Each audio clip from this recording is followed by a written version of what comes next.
Bosnia and Herzegovina is marking the 30th anniversary of the Srebrenica massacre, when around 8,000 people, mostly Bosnian Muslim men and boys, were systematically murdered by Bosnian Serb forces. It was Europe's worst atrocity since the Second World War.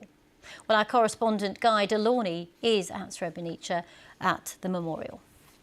This is Potocari Cemetery, and this is opposite the Srebrenica Memorial Centre, where the killing started, really. And these days, the Srebrenica Memorial Centre is a museum. It's got a lot of exhibits connected with the massacre, a lot of documentation. And right at this moment, there is a commemoration ceremony going on in there with a lot of dignitaries. But behind here, you can see all of the gravestones of the people who've been buried at Potocari Cemetery.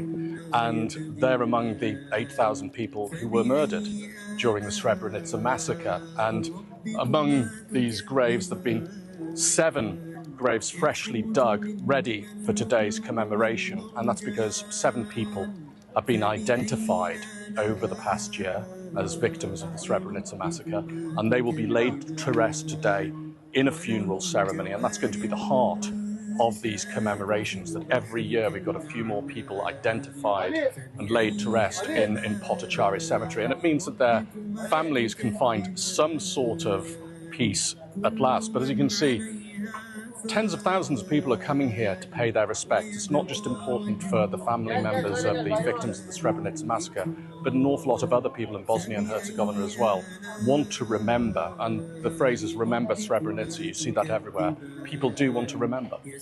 Guy Delaunay there. Well, let's speak to Dr. Jasmine Mujanovic, Senior Fellow at the New Lines Institute. That's a think tank based in Washington, D.C., specialising in the Western Balkans. Welcome to BBC News. We saw there some of the commemorations today. How is this anniversary viewed across the spectrum? Well, for Bosnia and Herzegovina, the 30th anniversary of the Srebrenica genocide, because of course it was a genocide, not merely a massacre, is a deeply, deeply important occasion. It signifies, of course, the apex horror of a broader genocide that was committed against the Bosniak people during the aggression on Bosnia and Herzegovina by the then regime in Belgrade under Slobodan Milosevic between 1992 and 1995. Unfortunately, we are still dealing with a great deal of systematic denial and negation on the part of governing authorities in the RS entity in Bosnia and Herzegovina, as well as the government of Serbia. But for most people in BIH, this is a moment of remembrance. This is a moment of mourning, but it is also a moment of resilience. You say there, in some entities and some areas, people still refuse to accept that this happened then?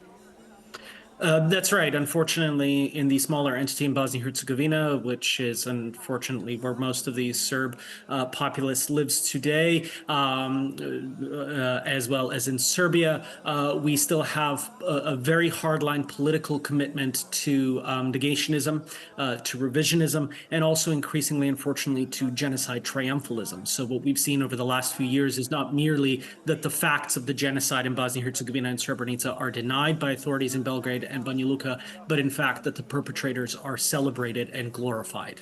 And so 30 years on, what do you think needs to change to try and unite what remains a divided area over this?